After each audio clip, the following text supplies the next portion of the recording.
Introdução ao capítulo A Gnoseologia. Nos textos a seguir vou tentar tratar acerca desta distância entre nós e Deus, o que causa em nós e como devemos reagir a ela. Chamei este capítulo de Gnoseologia, uma palavra que acho que nem existe no dicionário. Caso não exista, já vou logo dando seu significado: é o estudo da ignorância. E se você disser que eu estou inventando palavras porque eu sou um ignorante, já posso argumentar que disso eu entendo. Posso até inventar uma ciência que estude isso. Agora ela vai existir. Eu chamei assim esse capítulo por pura ironia mesmo, pois quero apontar que Deus é o maior dos nossos desconhecimentos. Embora eu tenha certeza quase concreta de que a maioria dos que creem sejam ignorantes sobre a própria ignorância sobre Deus. Eles rodam em círculo dizendo que o que dizem que sabem é tudo o que se deve saber e é sobre esse círculo que eu quero falar. De fato, Deus não é coisa deste nosso saber, da nossa ciência. Nós estamos diante do infinito e o que vemos dele é tão finito quanto nós mesmos. Do contrário, não o cogitaríamos, já que o infinito obviamente não cabe no finito. Vemos o finito no infinito, pois somos finitos e só podemos ver assim. Aliás, quando se fala de infinito, fala-se de finitude como é com toda coisa, dado que tudo que se pretende definir deve ser visto como finito, senão é indefinível. Eu sou a única unidade da qual tenho certeza, o eu é a única unidade da qual se pode ter certeza, pois excetuando ele, tudo pode ser dividido. E não deve ser por outro motivo que damos a tudo o atributo da unidade. As várias coisas juntas, chamamos de um monte de coisas. A unidade consciente de alguma coisa vai inevitavelmente perceber tudo como uma unidade tal qual ela. Imaginamos o infinito e vemos em nossas imaginações um infinito.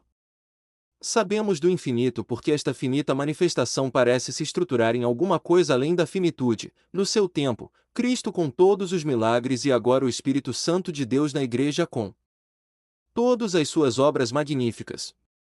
O Espírito Santo certamente não é finito, mas me refiro às suas obras, a saber, coisas como o arrependimento e a transformação nos indivíduos. Tais coisas aos homens são obras finitas, mas cuja finalidade não se estabelece aqui neste mundo, pois a finitude da vida despreza toda melhora e avanço. Assim, a obra de Deus em mim testifica em mim para mim das coisas de além de mim, das infinitas. E estas coisas infinitas, estas além do horizonte não veríamos se não nos fossem reveladas por alguém que veio de lá, porque tal horizonte foge de nós toda vez que o buscamos. Todavia, todo o horizonte está vindo até nós por todavia, veio no Filho, agora pelo Filho veio o Espírito e este nos conduzirá ao Pai pelo Filho. Pelo Filho soubemos do Pai e pelo Espírito sabemos do Filho que nos conduzirá ao Pai. Todos somos convidados a entrarmos na casa do Pai, a entrarmos no relacionamento com Deus e nada além disso, que nos é demasiadamente maravilhoso, nos é permitido saber. A religiosidade humana é hipócrita por natureza, pois o homem é isso pela sua própria natureza. Todos nós usamos máscaras para sobreviver num mundo onde a própria realidade nos força a ser o que ainda nem achamos que somos. Ainda mais porque a religião diz haver algo invisível e imperceptível à natureza humana para depois dizer que se pode alcançar desde que se siga seus preceitos. Assim faz os homens rodarem até tontear e cair, rodar naquele círculo. E é dessa fragilidade humana que se trata todo o meu questionamento e que me levou a trabalhar nestes textos a seguir e nos demais. A poça d'água maior do que o mar. Como um mero observador tenho percebido por meio de observações do dia a dia que a mente humana é um circuito fechado que parece jamais se expandir de dentro para fora, mas estranhamente de fora para dentro. É estranho o que vou dizer, mas me parece que o homem só sabe o que sabe. Sei que essa frase não diz muito e muitos dirão que não diz nada. Porém, o que eu de fato quero dizer é que o raciocínio humano é encerrado em si mesmo, como uma pista de corrida que tem seu ponto de chegada no seu ponto de largada. Ao contrário da maioria dos brasileiros que moram em estados litorâneos, eu vi o mar pela primeira vez muito tarde na vida.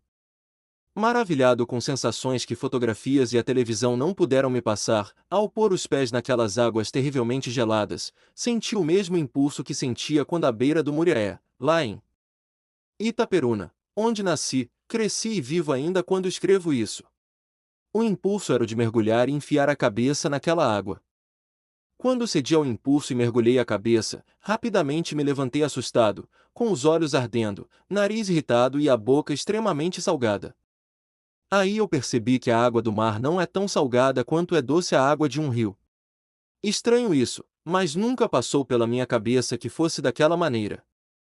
Eu pensava que se chamavam de doce a nada doce água do rio, a do mar era, na verdade, tampouco salgada.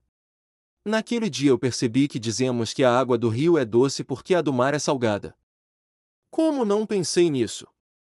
E muitos acostumados à maresia me perguntariam: como pode você não saber disso? Disso e de tantas outras observações, tiro a conclusão de que nós não temos ideia de nada além daquilo que faz parte de nossa realidade. Eu achava que o sal da água do mar fosse como o doce da água de um rio, apenas um modo de dizer. Parece que se ninguém nos falar ou nada nos fizer perceber, não saberemos. É claro que eu saberia se alguém me dissesse ou se algum evento similar me ocorresse. Acho que alguém certa vez tentou me explicar, mas talvez fosse difícil para mim acostumado a salgar água em um copo imaginar isso rodeando o mundo inteiro. Enfim, as discussões sobre isso são inúteis. Na minha casa, o sal sempre esteve num pequeno saleiro. Na minha cabeça o sal nunca foi tanto, havia coisas em maior quantidade do que o sal. Observo que nas vezes em que alguém nos ensina algo novo e diferente, este o faz melhor usando metáforas e comparações. Um professor de ensino fundamental falando de cosmologia e astronomia aos seus alunos foi interrompido por uma pergunta: o que é um buraco negro? Ele, sabendo que tais alunos não tinham sido introduzidos as noções necessárias para de fato entenderem essas coisas, ousou comparar tal evento a um redemoinho formado numa pia ao se esvaziar. Obviamente jamais seus alunos entenderiam a complexidade de tal coisa somente imaginando-a como um redemoinho na pia do banheiro de suas casas, mas aquela comparação seria muito útil para aqueles alunos visualizarem e entenderem tal coisa ao ponto do que podiam entender. Seria uma espécie de porta de entrada para aquela nova ideia. Essa dificuldade de supor o desconhecido é uma evidência clara de que a mente é um circuito fechado em si, ou seja, informações novas entram através dessas portas de entrada, mas o circuito não cria novas informações a não ser com base nas que já tem em si. Por isso usamos elementos conhecidos como representantes das coisas desconhecidas que entram no nosso circuito, digamos assim. Nossas deduções sobre aquilo que nós conhecemos levam em consideração aquilo que já é conhecido por nós. Percebemos em cima do que percebemos concebemos e o que nós concebemos em sua similitude será base para outras concepções. E depois de muito perceber, supomos que concebemos sozinhos, que nosso pensamento saiu além de seus domínios expandindo-se de dentro para fora. Mas isso é puro devaneio, senão nossa arrogância. Porque ainda há limites, na verdade, o próprio homem e seu saber circular, o próprio circuito. Havia um menino que nasceu, cresceu e sempre viveu num vilarejo em uma região árida muito afastada do resto da civilização. Certo dia, o menino brincava à beira da estrada que atravessava aquele vilarejo onde morava, quando um mensageiro passou por ali. O homem olhava as poucas casas do lugar, quando de repente o homem notou que o menino o olhava estranhamente como se nunca tivesse visto algo parecido. Então, o homem começou a conversar com o menino que o tratava como um ser de outro mundo. Conversa vai, conversa vem e o mensageiro resolveu lhe falar alguma coisa nova, algo que ele possivelmente não soubesse. Perguntou ao menino: Você já viu o mar? O ar? Replicou o menino. Ao que respondeu o homem: Não, o ar não, o mar. É, o oceano. Então, o menino lhe perguntou: Oceano? Não, não conheço. Quem é este tal de oceano? Não, menino, não é uma pessoa, não se diz oceano, o certo é oceano. E o menino, por mais que o homem explicasse, não entendia nada exatamente porque em toda a sua vida nunca tinha visto nenhum rio ou lago sequer.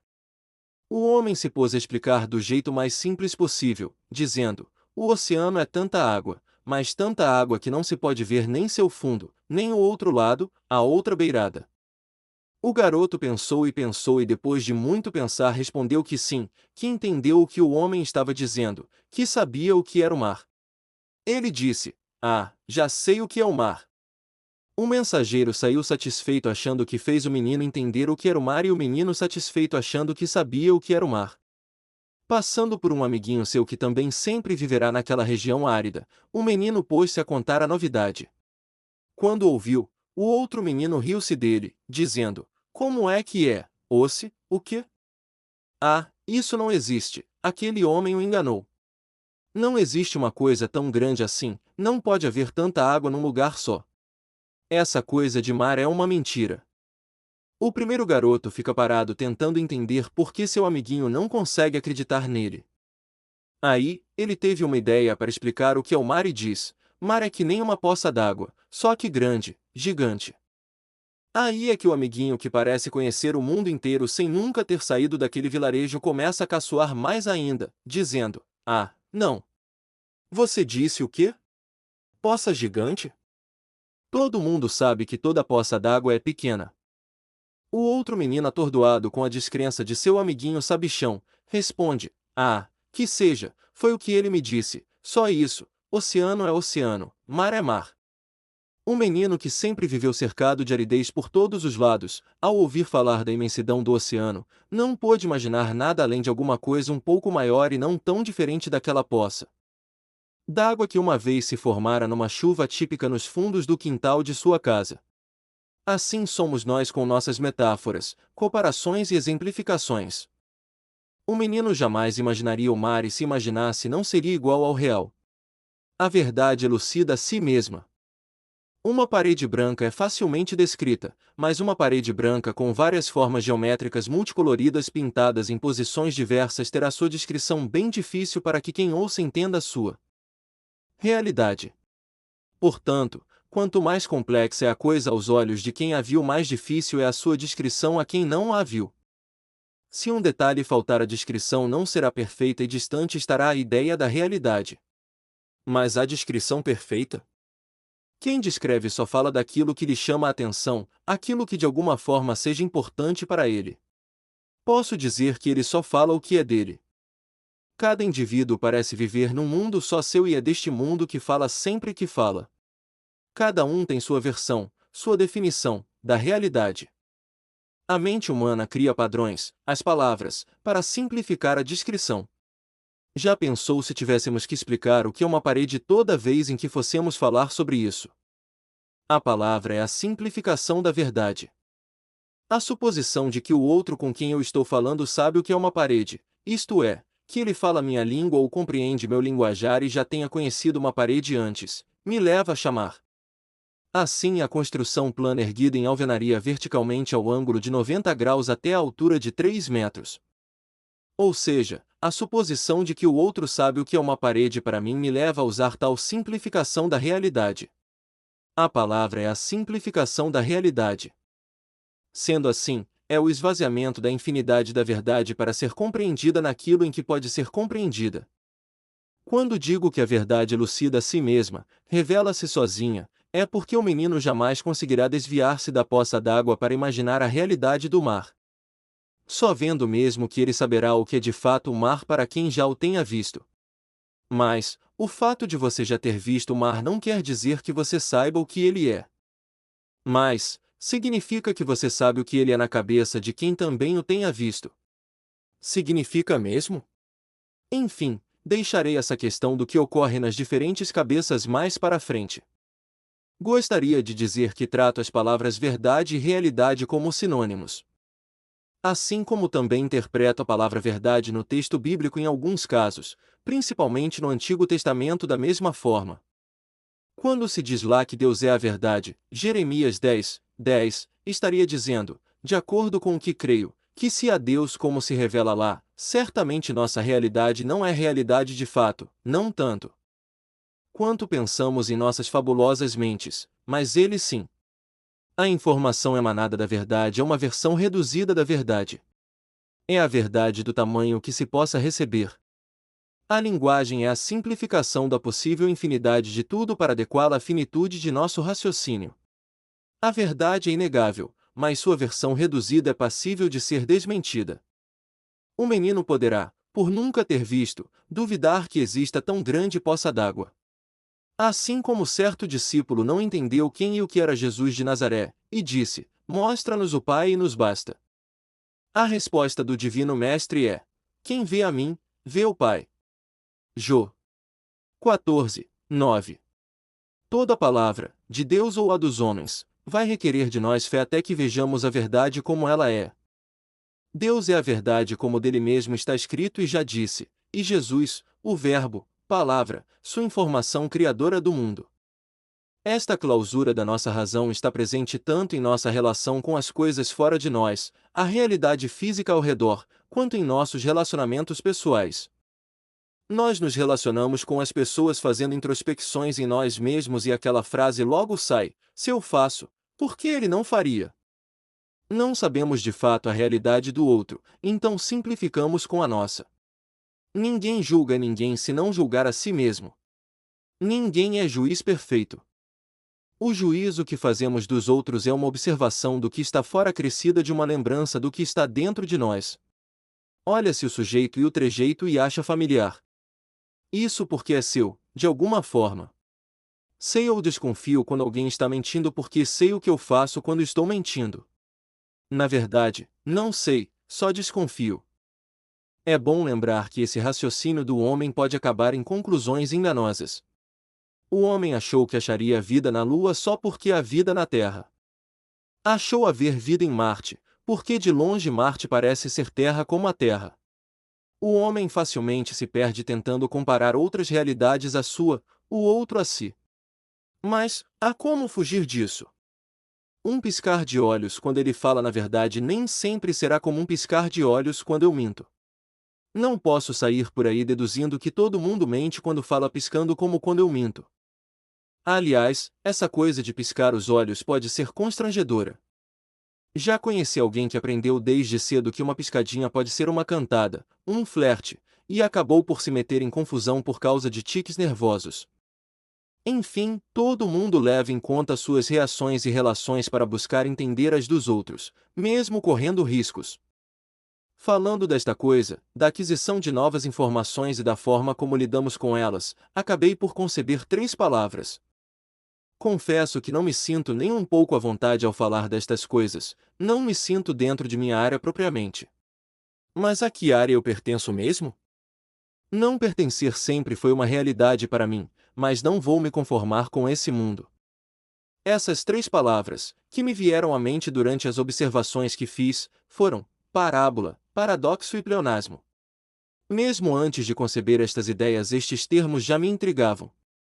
Não sei se é porque sempre me empolguei com idiomas, em especial o grego antigo, de onde vêm estes termos. Mas, quando concebi as ideias, essas palavras brotaram como rebentos na terra depois da chuva. Essas são apenas 3 sementes adormecidas na terra esperando a chuva. Parábola é o nome que dei a uma dessas ideias, a esse pensamento em círculo, a essa constante comparação das novas informações com as velhas informações. Estamos sempre fazendo comparações para entendermos o que há além. O que chamei de parábola é a comparação ou o resultado da comparação da nova informação com algo similar a ela que já esteja presente no circuito. A parábola seria o ponto de contato, a coisa em comum, como a água que uniu a pequena poça d'água ao enorme mar só na cabeça do menino que se encontrou com a nova informação, ou como o redemoinho no esvaziamento de uma pia que se une ao buraco negro somente na cabeça do professor que usa um como exemplo do outro. Não é exatamente nenhuma destas coisas em si, mas a imagem, a semelhança, a forma, a fórmula, a ordem, as palavras na ordem que convém formando imagens semelhantes à coisa em si. Jesus usou deste método nos seus ensinos, pois falava de uma nova informação. Embora seja explícito em seu próprio discurso que não era bem para exemplificar a realidade que ele queria apresentar, mas para afastá-la dos que dela queriam se afastar, MT 13:14. Mas, estranhamente é por meio das parábolas que nós, que desejamos ardentemente nos aproximar desta realidade, entendemo-la. A parábola é a tentativa de ver o além como aquém, é ir além sem sair do lugar, é buscar entender o que não se sabe baseado no que se sabe. Nós não sabemos a verdade. Se uma coisa nos é apresentada parcialmente ou dela ouvimos falar, o que significa que, também desta forma nos está sendo apresentada parcialmente já que não temos contato com a coisa em si, as outras partes serão fatalmente completadas, sugeridas, entendidas, baseando-nos na parte que vemos medida e julgada pelo que antes, de outras coisas similares, já sabíamos. Mas, a verdade nunca é inteira. A coisa só vemos pelo lado de fora e pelo lado que está de frente de nós. O que está atrás e o que está dentro deduzimos pelo que está diante de nós e por padrões já presentes na memória. E essa última podemos dizer que também está diante de nós, não como aquele lado, mas está também. Essa dedução, na verdade, é uma redução. Usamos parábolas para entendermos o que há além do nosso mundo, isto é, do universo que conhecemos, por isso Deus sendo de além do cosmos se revela através de imagens conhecidas pelo ser humano, rei, juiz, pai e homem na encarnação do Verbo. Todos humanos, pois o homem foi feito à imagem de Deus. Fazemos parábola para entender além do mundo como quando vemos um buraco negro num redemoinho. Também fazemos parábolas para entender além de nós quando comparamos os outros a nós. Isso é a tentativa de ultrapassar as paredes do nosso pensamento. Excetuando a consciência do que está além do universo que não é nossa, mas de Deus, o resto todo é passível de engano. Na verdade, até aquilo também é perigoso e pode ser enganoso, pois podemos estar vendo Deus baseados em nossa realidade. O que, pensando bem, é, na maior parte das vezes, o que acontece. O conhecimento de Deus não é enganoso, mas é arriscado. O que não quer dizer que não devemos arriscar, pois só vamos sofrer o risco se formos à nossa moda, se fizermos com Deus o que fazemos com as outras pessoas, com os outros mundos, com as outras ideias da realidade. Eu creio no Deus desconhecido, surpreendente, aquele que não é domínio do meu eu, do meu mundo, da minha visão de mim. O além é um problema do entendimento humano, aquilo que é realmente desconhecido, o que mais tarde vou chamar de nada absoluto. Além da matéria do universo, além das fronteiras do sistema solar, além do vilarejo, além de mim. Além da morte, o que há? O paradoxo é o que o segundo menino viu, conseguiu perceber, de tudo que o outro lhe havia falado, poça d'água gigante, poça gigante. Os dois pontos contraditórios, a poça e o gigante não funcionam juntos na mente daquele menino que achava que o mundo era como o vilarejo onde vivia. Nada do que acontecia fora dali poderia ser imaginado por ele. Por não ter em sua mente elasticidade suficiente para ver além de si e da sua realidade, concebeu um paradoxo onde de fato não havia. A qualificação e o qualificado não funcionam juntos, mas isso apenas em sua mente. Ele parece não ter o elo que uniria os dois pontos contraditórios. Então, um dos pontos será lançado fora. Poças existem, gigantes não. Água existe, tanto assim, não. O oceano, então, não existe. O problema não é o fato de gigantes não existirem, é que para aquele garoto, as poças são sempre pequenas. Ele não conhece coisas grandes.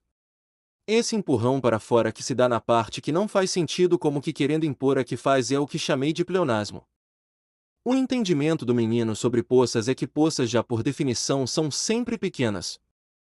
Então, para impor a ideia que ele tem das poças, o menino entendido de poças lança fora a ideia de que uma poça poderia ser maior do que as que ele conhecia. Poça pequena para ele era um pleonasmo. Nós medimos o mundo baseados na realidade ao nosso redor. Cada um vive em seu próprio mundo. O paradoxo acontece quando outro mundo, o real ou o dos outros, vem até nós contradizendo o nosso. Quando uma informação não bate com a informação que tivemos, surge uma contradição, um paradoxo. Para eliminarmos a contradição, reafirmamos o que sabemos. Eis o pleonasmo. É o que diz o menino, o primeiro a encontrar-se com a nova informação, mar é mar. O pleonasmo não responde à pergunta porque não é de fora da parábola, de fora do circuito, de onde vem a pergunta. Ele é a volta a ela, ao circuito. Eu faço esta redundância para representar exatamente o que é. Ela não é resposta para a pergunta, porque é como se tentasse responder com a pergunta. Mar é mar, mas o que é o mar? Pleonasmo é uma volta à parábola. Em termos de relacionamento humano, o pleonasmo seria se esconder em si mesmo. Tanto um menino quanto outro fizeram aquilo que eu chamo de pleonasmo. Mar é mar, diz um, poça pequena, diz o outro. Ambos não sabem o que dizem, mas um, mesmo sem saber, está correto, o outro, errado. Aplicando isso a conceitos apresentados na Bíblia, vou usar como exemplo o fato de as Escrituras nos mostrarem um Messias Deus-homem, isso tanto no Velho quanto no Novo Testamento. Deus-homem parece ser um paradoxo, uma contradição, e muitos dirão que Deus e homem é homem. Porque o homem não pode fazer-se Deus, deduzimos que Deus não possa fazer-se homem. Sabemos o que é homem, mas sabemos o que é Deus? Não, não sabemos. E é por isso que é paradoxal para nós. Nós não sabemos o que é Deus, assim como o menino nunca tinha visto o mar. Ninguém pode definir Deus e o que Deus pode ou não pode fazer. Só Deus mesmo é que sabe o que significa dizer, eu sou o que sou. Deus é Deus. Esse será o pleonasmo. Essa resposta não responde à pergunta do paradoxo Deus-homem que reside em Cristo desde que dele se escreveu. Isso porque nós não sabemos nem mesmo o que é Deus. Moisés vê algo estranho e vai verificar, uma planta que, embora ardendo em chamas, não era consumida pelo calor do fogo, mas permanecia intacta. Mais estranho ainda era que uma voz saía do meio das chamas a quem Moisés perguntou quem falava. A resposta foi, eu sou o que sou. Ali Moisés se deparou com os limites do entendimento humano, o paradoxo, o fogo que não consome, e o pleonasmo, eu sou o que sou. A única coisa que Moisés entendeu ali era que uma voz lhe falará. O paradoxo só o deixou estupefato e o pleonasmo não lhe respondeu de fato a questão, o que é? A única coisa que ele pôde suportar era o que a voz falava com ele, palavra. Pois a palavra entre dois falantes de mesma língua é parábola, a mensagem comum. Então, o que ele tinha em comum com aquele ser que lhe falava era a palavra, as palavras de um eram as palavras de outro. Essa semelhança com aquele ser era o que possibilitava o contato, a comunicação, o relacionamento. Havia uma pessoalidade ali. Era para a palavra que ele tinha que se voltar. Moisés, naquele lugar, encontrou-se com o arrebatador da razão, o paradoxo, a reação a ele, o pleonasmo, e o alívio que a parábola proporciona, o que ele podia entender, o que era tão dele quanto daquele que com ele falava. Quem vai adorar o paradoxo, pois ninguém pôs diante de nós um fogo que não queima? Quem vai amar o pleonasmo que nos faz continuar a perguntar, o que é? A palavra possibilita a parábola, a palavra é uma parábola, pois possibilita o contato, é o contato, o ponto em comum. Talvez por isso que em português seja seu étimo esta última, a saber, o termo palavra vem do vocábulo parábola. Ela, a informação, emana do fato passando de pessoa para pessoa achando imagens do fato por onde passou. Se não passa de pessoa para pessoa, se não acha imagem ou correspondente seu na pessoa, ali morre a informação, ali a consciência do fato não chega. O menino, depois de ouvir falar do oceano, foi-se com uma gigantesca poça d'água na cabeça para falar ao amiguinho a novidade. Ao encontrá-lo, definiu: o mar é uma poça gigante. O outro menino lhe disse que poça d'água era sempre pequena. Ao que ele respondeu: mar é mar. Nesta conversa entre os dois meninos, que sempre moraram naquele vilarejo no meio do nada, sobre uma coisa nova chamada mar, vemos a tentativa frustrada de romper o pensamento parabólico, de romper com a parábola, o resultado de um, o paradoxo e o resultado de outro, o pleonasmo que é simplesmente a volta à parábola ou a restituição da parábola, a aceitação do contrário ao paradoxo, eliminando a possibilidade desconhecida ou jamais cogitada, isto é, uma terceira informação que uniria os dois pontos contraditórios fazendo, por meio do mesmo processo de pensamento, a parábola, a comparação com o que possa ser similar. Ambos fazem na verdade a mesmíssima coisa. O primeiro menino estava satisfeito com a parábola que conseguirá fazer, a poça mar, mas o outro viu nisso um paradoxo, o que para ele era o suficiente para desacreditar. O primeiro viu poças de todos os tamanhos e podia supor uma ainda maior, maior que todas. O outro menino não conhecia a grande poça que uma vez se formou nos fundos da casa de seu amiguinho. Para ele, a palavra poça significava rasa e pequena. Duas pessoas, uma palavra, uma coisa, mas duas ideias diferentes da mesma coisa e palavra. Eu pensava que as coisas eram profundas, até que achei as palavras. Mas isso foi até perceber que existem coisas bem mais profundas do que isso, aquilo das coisas que as pessoas nem sempre conseguem dizer com as palavras, as ideias que variam de pessoa para pessoa. A novidade, para ser entendida ou aceita, basta uma parábola, um símbolo, mas se a possa não simbolizar, o mar será paradoxal. Como? E uma resposta redundante, é isso aí, só isso, diante do que não é, do que só representa, uma volta em círculo ao redor do que não é, do que só representa. Isso continuará gerando a pergunta infinita: o que é? A realidade pode ser profunda demais, o que nos resta é uma palavra. Além desta surgem respostas inconclusivas de perguntas sem fim. O outro menino com seu paradoxo que supus por causa de sua mente ainda mais fechada que a de seu companheiro me lembra de uma música que eu ouvia no início de minha caminhada que dizia nos seus versos: pregadores de rosas, preguem os espinhos também, preguem. Que Deus é amor, mas é justiça também. Música muito bonita, aliás. Tais versos demonstram que não temos dificuldade de entendimento somente em relação à natureza de Deus como no caso do Cristo. Deus homem, mas também em relação à moral divina. Isso é problemático porque, diferente da natureza divina que é incomunicável, intransferível, ou seja, nós não temos parte nela, a moral divina é comunicável, isto é, temos parte nela, do contrário, ele não nos diria, sede santos porque santo sou, e Pedro 1:16. O amor é base da justiça de um Deus justificador, de um Deus que pode condenar, mas na verdade, ao contrário do que pensam as crianças birrentas que o rejeitam usando isso como pretexto, ele não quer. Não há diversidade entre o amor e a justiça divina. Em Deus são um só, em nós, espinho e flor. Não há paradoxo nisso. Mas, por que se pensa que haja? O segundo menino nunca imaginará o mar como fez a primeiro ou talvez nem o faça porque não aprendeu os elementos que usaria para fazer a parábola.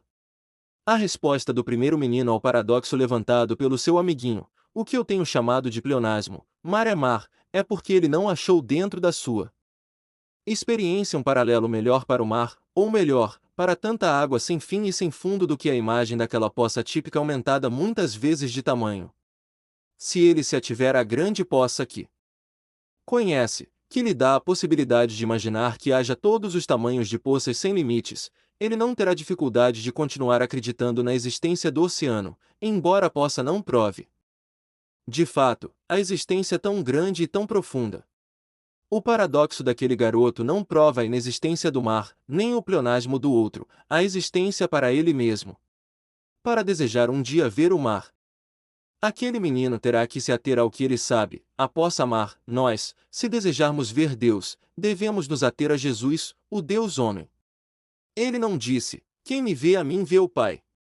Jó 14:9. Quanto a Deus, há questões que não podem ser respondidas, porque não é do universo e nosso entendimento é diante da sarça que não se consome em meio às chamas desceu Moisés do Sinai e foi escrever a história. Nós devemos fazer o mesmo. Os milagres só nos dizem uma coisa, que Deus é a verdade, como nos ensinou Jeremias, o que defino como sendo mesmo a realidade de fato. Isso que chamamos de realidade, o que é? Resolvendo os paradoxos. Os paradoxos estão aí, arrasando com a fé de muitos. Mas serão eles frutos de uma impossibilidade ou da nossa ignorância? Talvez nós estejamos correndo assustados porque vimos uma mula sem cabeça na escuridão da noite. Em certas questões é necessário deixar as emoções de lado, as sensações para lá e agirmos com racionalidade esperando que ela pare de se coçar e volte sua cabeça para frente. Falo isso tanto em relação à crença quanto à descrença. Pois ambos, o crente e o descrente, emocionando-se se enganam com as descobertas. Também falo isso tanto em relação à descoberta de uma verdade doutrinária bíblica quanto à descoberta de uma doutrina herética. As emoções, ao se avolumarem, podem nos conduzir ao erro. Como a natureza humana está caída, dela não saem conclusões de verdade doutrinária e querer tirar mais verdade da verdade acaba por danificá-la, pois as coisas visíveis são feitas, como bem lembrou o escritor aos Hebreus, do que é invisível, falando, ao meu ver, do Verbo de Deus por meio do qual tudo existe. O que quero dizer é que a verdade, como Deus, é inalcançável ao homem com seu saber limitado. O homem ainda não viu com seus olhos a menor das partes do seu mundo e nem cogitou com certeza a singularidade que deu origem ao seu mundo, o princípio do pó do mundo. Ora, convenhamos, o homem nem sabe mesmo discernir entre os mundos, o que pensa que conhece e aquele é de verdade, pois volta e meia tropeça exatamente naquilo que disse que jamais tropeçaria. De fato, a heresia é algo natural, facilmente se pode cair em um raciocínio herético e se encantar com ele. Descobrir que a Bíblia apresenta paradoxos é emocionante para o incréu tanto quanto é para um crente mergulhar nas profundezas das Escrituras e descobrir as peculiaridades que evidenciam sua legitimidade. Aí as crenças se unem à emoção parecendo ser razão. Nisso o teísta e o ateu se tornam dois crentes. Mas, quem destes crentes é ciente realmente? Por que devemos diferenciar evidência de prova, pois evidenciar não é provar. Procurar e não achar não significa que não existe. Não posso negar a existência de algo só porque todos os meios de sabê-lo não o presenciam, só porque meus sentidos e sentimentos não o compreendem. Será que tudo que existe tem os mesmos meios de ser conhecido? Com sentidos quero dizer que a descrença seja natural, porque Deus não se percebe por meio dos sensores físicos.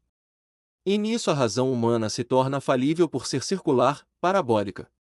O que produz, como disse antes, o paradoxo. Quando se tenta saber além do que lhe é natural, o homem só sabe o que já sabe. Quando falo de sentimento, digo que a descrença, e para não ser radical, digo, em geral, é fruto de uma má relação com a ideia de Deus ou uma ideia errada de Deus e não fruto da certeza da sua inexistência, essa sim que não existe. Duvido que boa parte dos descrentes em Deus não tenham em suas emoções ocultas estes questionamentos. Onde estava o bom Deus da Bíblia que não veio ao meu socorro, quando o casamento dos meus pais acabou? Ou meu familiar querido agonizando morreu? Ou fiquei órfão? Se ele realmente existisse, sendo bom como dizem que é, cuidaria bem dos somalis e haitianos que morrem de fome. Se Deus existe, por que haveria de me ignorar? Deus é amor, logo ele não existe porque, assim como ele, seu amor não se vê por aí. Uma coisa é certa, isso sim, que estas indagações contra Deus ou o que quer que seja podem ser uma fuga de uma culpa real ou não real. No momento mais difícil da minha vida, por umas horas e em alguns momentos por uns dias eu fui descrente em Deus e quis pôr o dedo na cara de Deus e dizer: você não merece existir, você não tem o direito de existir, você não existe. Naquele tenebroso dia percebi que nada dura para sempre. Em todos os dias há sempre um filho chorando a perda de uma mãe. Mães morrem todos os dias. Eu não posso ser tão egocêntrico em achar que o que atinge o mundo inteiro nunca iria chegar até mim. Sei que o meu eu é a medida que eu tenho para o mundo, mas isso é muito impreciso. O Deus eterno não quer as pessoas para agora, mas para a eternidade. Segundo a revelação, Deus não nos fez para alguns anos de vida, mas para a eternidade. O eterno não se satisfaz com o temporário. A árvore da vida já estava no jardim quando Adão e Eva foram criados e ainda quando resolveram saber mais do que deviam.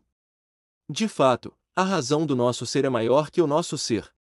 Essa verdade não passa na garganta de todo mundo. Com o tempo, descobri essa minha safadeza, que a possibilidade da inexistência de Deus é para mim uma fuga ou um refúgio da responsabilidade que a simples ideia de Deus produzia em mim. Enquanto os incréus continuam dizendo que Deus não merece existir, como se o pudessem demitir por incompetência, ele continua trabalhando. Não o podem demitir, ele é seu próprio patrão. E seu salário somos nós. Porque Deus nos considera extremamente valiosos, veio nos conquistar nos dias da redenção lá na cruz. O trabalho de Deus não é garantir aos homens bênçãos e comodidades na vida, mas é tomar para si o que ele fez para si. Pois somente conhecemos o nosso segundo antes do último suspiro. E com bênçãos ou não, Deus está sempre tentando se aproximar de nós. A pergunta que devemos fazer é: qual dos dois crentes se relaciona diretamente com aquilo que considera verdade? O que não crê em Deus ou o que crê? Cada um responda por si só. Mas, esse negócio de me disseram que então deve ser, isso que existe tanto na crença quanto na descrença, não é uma relação direta com a coisa em que se acredita. Eu, como crente em Deus que sou, digo que tenho um relacionamento com aquilo no que creio. Eu tive minha própria experiência. Maior que qualquer evidência é o testemunho do Espírito Santo. Enquanto eles buscam saber se Deus existe ou não nas coisas do universo, descobrindo apenas que se Deus existe não deve ser coisa deste mundo, deste universo, o crente convicto e fiel busca Deus naquilo que, nós seres humanos, temos em comum com o Deus da Bíblia. As duas entidades, a humana e a divina, são pessoais. A evidência de Deus não está na impessoalidade das coisas deste universo, onde eles buscam, mas na pessoalidade do homem, e a prova está na relação pessoal que o homem só pode ter com pessoas e que pode ter com Deus. Acredito que todo aquele que pensa no assunto tem um tipo de relacionamento com Deus, mesmo que seja inimizade ou indiferença, coisas estas que se fazem com pessoas. O onipresente está aí, sendo amado ou odiado, ele está em todo lugar, mas é um alvo inalcançável de todo o querer humano. Com isso não quero negar que as evidências físicas presentes no universo sejam firmes no que tange à elucidação da verdade de Deus, pois essa noção não seria bíblica. Porque as suas coisas invisíveis, desde a criação do mundo, tanto o seu eterno poder, como a sua divindade, se entendem, e claramente se veem pelas coisas que estão criadas, para que eles fiquem inexcusáveis, RM 1, 20.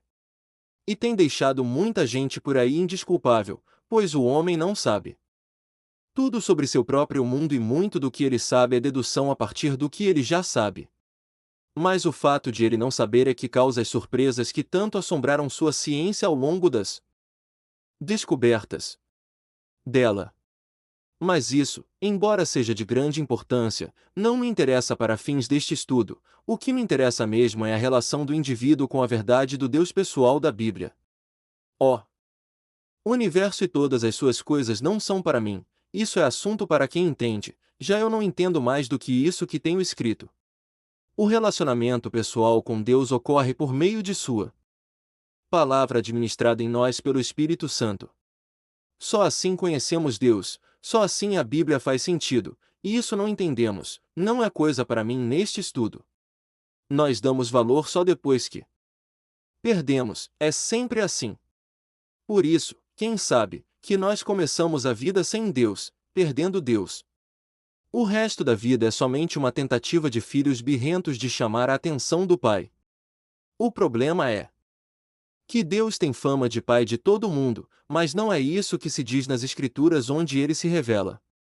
Filhos de Deus são aqueles que aceitam o Evangelho, aqueles a quem Cristo deu o poder de serem filhos de Deus, João 1, 12, os que são crentes nele. O resto são crianças birrentas berrando nas ruas, os órfãos.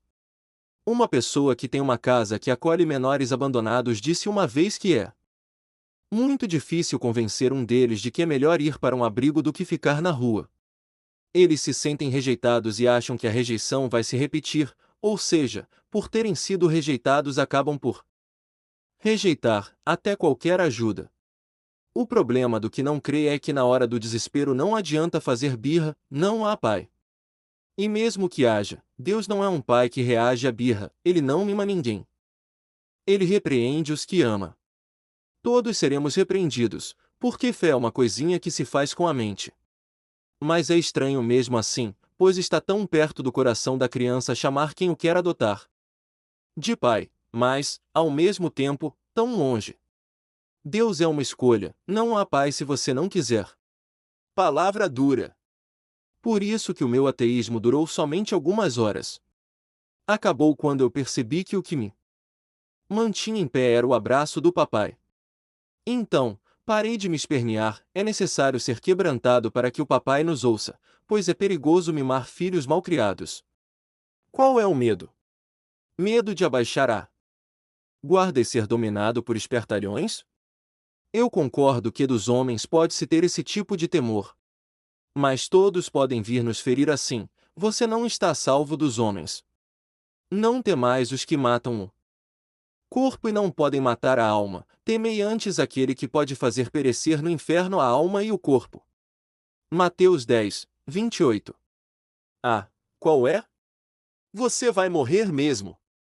Voltando à questão dos paradoxos que as Escrituras apresentam, vou dizer que as contradições parecem existir mesmo, não se pode negá-las. Mas elas não são mais evidências de uma falibilidade da Bíblia do que de uma falibilidade da mente humana em transcender a si mesma em relação ao que não se sabe nem se pode expressar com clareza.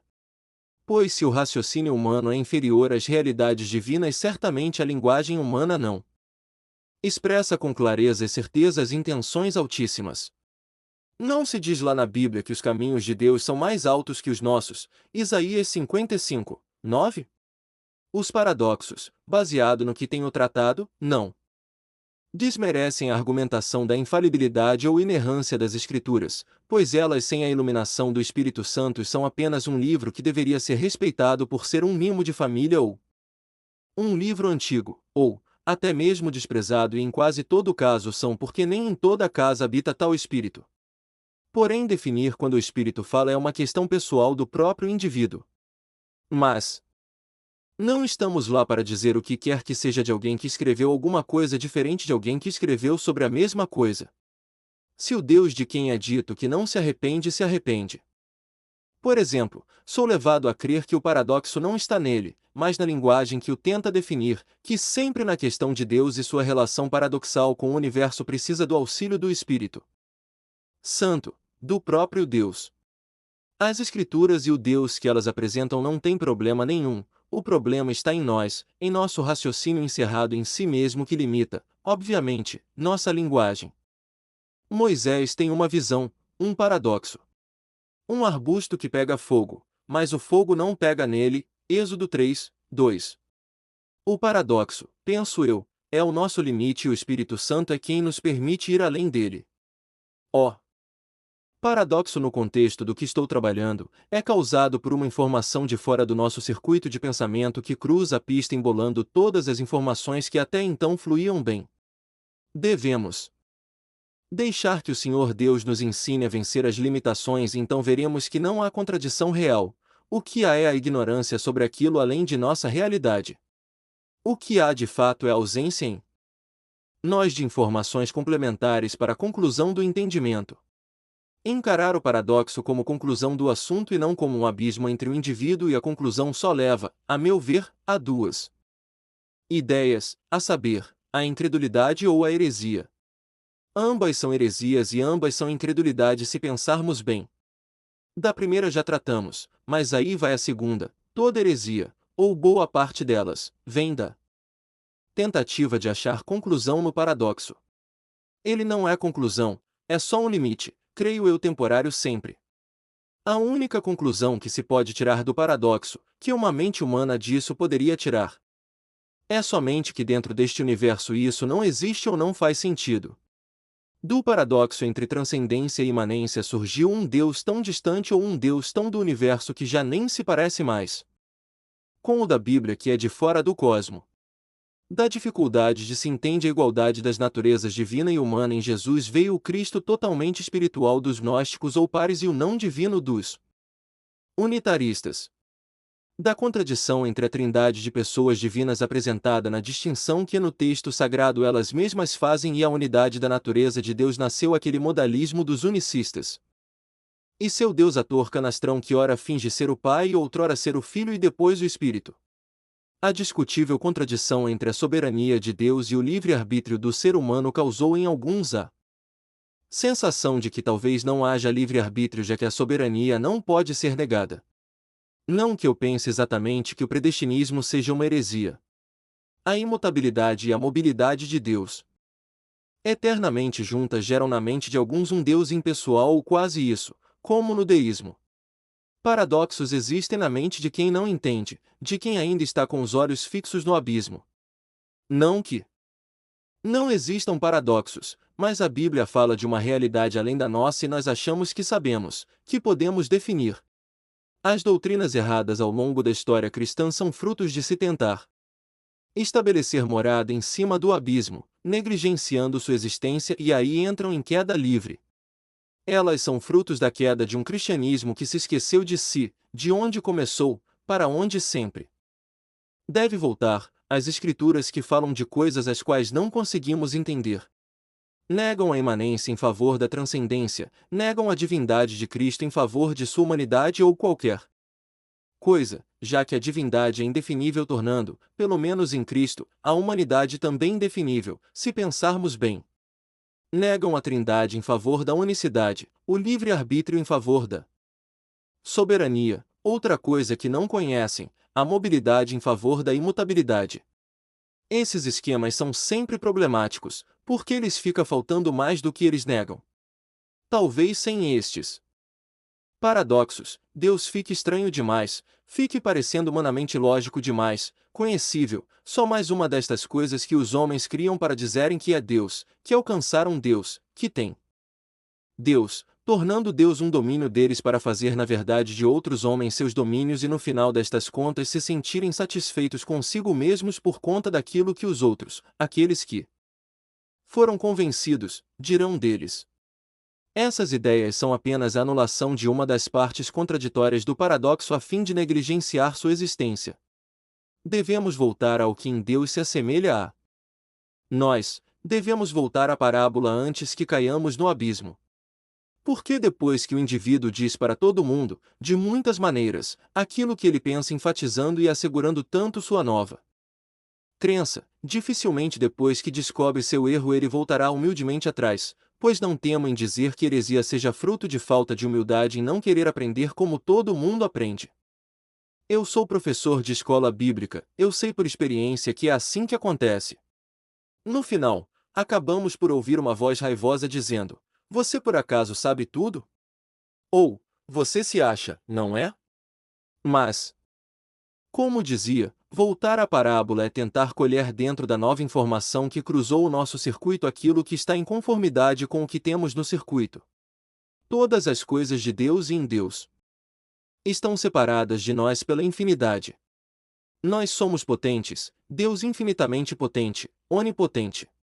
Nós estamos presentes unicamente, nossa manifestação é unicamente no presente, já Deus tem sua manifestação presente no tempo e no espaço plenamente.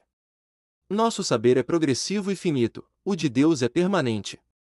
A meu ver, há somente uma coisa que não está separada de nós pelo infinito.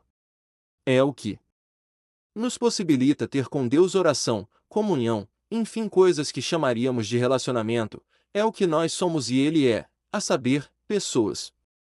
Sim, nós somos pessoas e Deus é pessoas. Mas isso também não é coisa que podemos entender, pois somente as pessoas da Trindade podem se distinguir uma da outra. Se elas não tivessem se revelado como está nas Escrituras, não as teríamos conhecido como são. Até o ponto em que conhecemos e podemos conhecer. No tocante ao relacionamento com Deus, o que somente é possível porque o ser humano é pessoal tal qual Deus, ele ocorre naquilo que é abstrato para nós e está presente nas atitudes. Uma coisa que só há entre pessoas, a moralidade, pois podemos amar bicho ou pedra, mas nem pedra nem bicho nos amam como nós podemos nos amar. As expressões exclusivas do relacionamento humano tais como beijo e abraço ficam de fora, mas amor, esperança, confiança, fidelidade e as atitudes que demonstram convicções destas coisas são visíveis nessa relação, mesmo que somente para o indivíduo que realmente a vivência. Deus nas suas três pessoas se relaciona, digamos assim, de uma maneira altíssima para nós que só conhecemos beijos e abraços. Entre nós mesmos e somente entre nós mesmos e atitudes de boa vontade entre nós e para aquilo que definimos ou imaginamos ser Deus. Neste contexto, se nós pensarmos que relacionamento pessoal é somente beijo, abraço e olho no olho, nossa relação com Deus será claramente paradoxal. Pois, como posso amá-lo sem poder abraçá-lo, beijá-lo ou esperar um olhar dele? Será que amor seja só isso? Será que relacionamento pessoal só se faz assim? Digo que nós nos relacionamos com as pessoas tanto na ausência quanto na presença delas com uma ideia que nós concebemos das pessoas em nossa mente. Ou seja, independentemente de termos um contato físico com as pessoas, as ideias que temos delas acabam, de alguma forma, influenciando nossas atitudes. Na paradoxal presença ausência de Deus é que nos relacionamos com Ele. Não temo em dizer que a razão pela qual as pessoas estão sempre estabelecendo lugares, dias e situações como sendo sagradas é porque elas querem que o Deus totalmente presente tenha ausência. Sabe, o púlpito é sagrado, a igreja é sagrada, o monte é sagrado para que nenhum outro lugar o seja. Deus está no púlpito, na igreja, no monte para não estar em nenhum outro lugar. Assim, a pessoa se sentirá mais livre. Digo mais livre porque livre já é, em sua mente Deus, na verdade, sua ideia sobre Deus é uma prisão. E também uma ilusão, pois sempre houve liberdade. Esse seu Deus é uma ilusão. Condensar Deus em sábados, atividades e lugares específicos, na verdade, é fugir dele. E isso é fruto de um mau relacionamento com Deus, um relacionamento não profundo. Não próximo que acaba por gerar uma ideia torta de Deus que por sua vez faz com que o indivíduo fuja dele. Pois, pense bem, se Deus é bom, mas você não o conhece, o que você vai pensar dele? Ou será que há meio termo? E se isso for mesmo uma fuga, como eu alego, o que uma pessoa que não conhece o bom Deus pensaria dele? Essa fuga da qual falo é, a meu ver, o princípio da idolatria, pois tentam manter Deus onde ele pareça não estar olhando. Para algumas pessoas o Deus onipresente é insuportável. Tentar anular uma das partes contraditórias do paradoxo não resolve o problema, só nos engana. Não dá para lidar com o olho em toda a parede, com os olhos como chama de fogo. Então, decidem apagar um dos pontos do paradoxo do Deus que dá liberdade, mas que parece ser prisão. Alguma coisa eles não sabem de Deus, por isso há um paradoxo e deste paradoxo algum ponto será extirpado. Tomara que não seja justo o ponto que esteja correto, pois eles não sabem qual é, se é que os dois estejam corretos. A realidade é essa: Deus é ausente para nossa natureza e presente para alguma coisa em nós que nem mesmo sabemos o que é, podendo até negligenciarmos que exista essa tal de espiritualidade que eu mesmo não perderei aquele tempo ocioso para entender e correr o risco de achar que sei e depois pôr em risco as almas dos outros achando também que posso explicar. A despeito da transcendência, o Deus pessoal criador de pessoas deseja com essas semelhanças suas ter contato. Não há um Deus e um homem, mas Deus-homem numa só pessoa quando se fala de Cristo. Em tudo que ele é Deus não muda. Mas de uma forma sublime para nós a atividade, mobilidade nas suas pessoas, pois decidiram, consentiram e fizeram o homem, pessoa também, isto é, penso eu, a sua semelhança. Apesar de uma unicidade, a divindade tem em si quem fala, quem ouve e de quem se fala como na humanidade. Mesmo sendo soberano não podemos ver Deus como uma máquina, mas como um ser pessoal que exerce sua soberania de uma forma ou de outra. Não dá para conhecer Deus totalmente, não dá para definir seus atributos naturais. Não é falta de soberania em Deus que o homem, sendo pessoa, faça escolhas, já que Deus de antemão determinou os parâmetros desta escolha. Os modelos criados pela anulação de um dos pontos contraditórios parecem negar mais do que querem negar de Deus ou ele fica tão incompreensível onde ele possa ser compreensível, na sua similitude conosco, ou seja, em sua pessoalidade, que o conceito sobre isso acabará por se tornar insalubre a própria fé dos indivíduos, para a própria relação com Deus. Aí Deus fica com a aparência das coisas que o homem cria, pois o homem nunca criou nada tão pessoal quanto ele. Por isso Deus fica humanamente lógico demais, Deus tem que ser e ter tudo aquilo, mesmo que nos pareça paradoxal. Porque assim a pessoalidade nossa e dele nos unirá, a comunhão Esperemos aqui nesta beira do abismo, porque tanto a beira de lá quanto a de cá são beiras. E já chegou um tempo em que se revelou que há uma ponte que une as beiras, um sumo pontífice, a única pessoa divina humana, Jesus. Se não existir a beira de lá, não há por que esperar. Não há nenhuma esperança. Absolutamente nada. Aquilo que eu não sei e nem posso saber, porque não faz parte da minha realidade total, é o que seria absolutamente nada para mim. Não posso imaginar e nem tento, porque nem se passa pela minha cabeça. Algo que não faz parte da nossa realidade e não possui paralelos nela é algo que sequer cogitaríamos. Isso é o que chamo de nada absoluto. Não que não exista, mas que existindo eu jamais o cogitaria somente comparando com as realidades ao redor de mim. O que eu quero dizer e defendo é que os paradoxos ao redor da ideia de Deus só são paradoxos por causa deste nada absoluto. Pois toda vez que Deus entra em nosso circuito, ele acaba por gerar um paradoxo, pontos que se contradizem. E no meio deles, para nós, unindo-os ou separando-os de vez. Uma pergunta que nos tenta conhecê-la, a descobri-la. O problema é que não há nada lá, nada para nós, enfim, nada que possamos saber. E qualquer que seja a resposta que dermos a essa pergunta que fazemos, que não nos é feita, mas que fazemos, será errada. Não temos a resposta certa. Essa nossa maneira de desvendar o desconhecido voltando-nos ao que já conhecemos não pode ser usada para conhecer o que não faz parte da nossa realidade, o que não faz parte de nós, do que podemos pensar. Isso é o nada absoluto, o que está entre os dois pontos contraditórios e não pode ser visto, o que os uniria. É o ponto cego absoluto que gera os dois pontos contraditórios. Diante dos paradoxos da revelação, qualquer que seja a resposta que dermos será errada, a menos, claro, que a contradição seja fruto de nossa incompetência cognitiva ou proposital má fé. Da tentativa de desvendar o nada absoluto é que vem o mal, do desconhecimento de Deus, do bom Deus, é que vêm os deuses maus e também o Deus mau, uma mentira, na verdade, todas as mentiras. Nós não sabemos e achar que sabemos é um ultraje a Deus, é rebaixá-lo ou nos elevarmos a Ele. Não a Ele, mas a uma mentira que ocupe seu lugar. Não se pode definir Deus, defini-lo é rebaixá-lo ou se elevar a Ele. É, enfim, mentir para si mesmo. Todo homem sabe o mínimo de Deus, isto é, ser homem é saber de Deus, por isso que em toda cultura civilizada os homens supuseram deuses. Não seria a própria inteligência a causa da proposição do além para ser desvendado?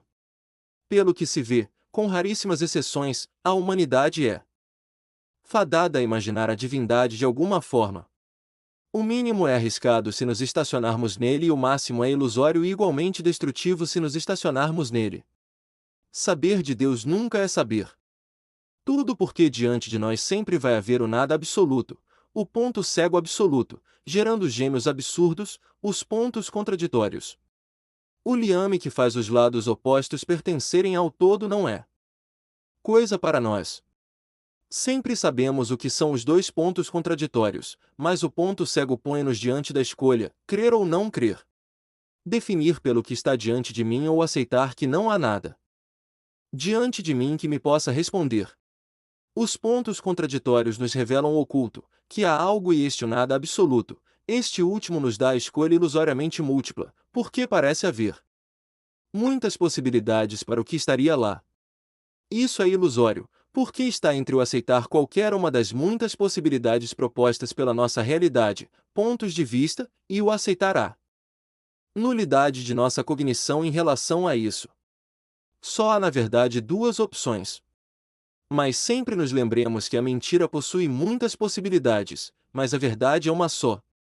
Muitas coisas podem ser ditas sobre o que poderia ser alguma coisa, porém uma só é o que aquilo é.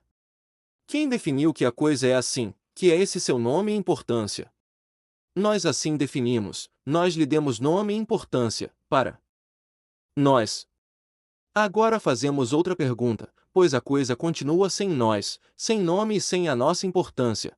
como era antes de nós acharmos que podíamos definir as coisas para além de nós mesmos. Posso definir o que chamo de nada absoluto como aquilo que eu não sei que não sei. E esta é a tentação: não sei que não sei.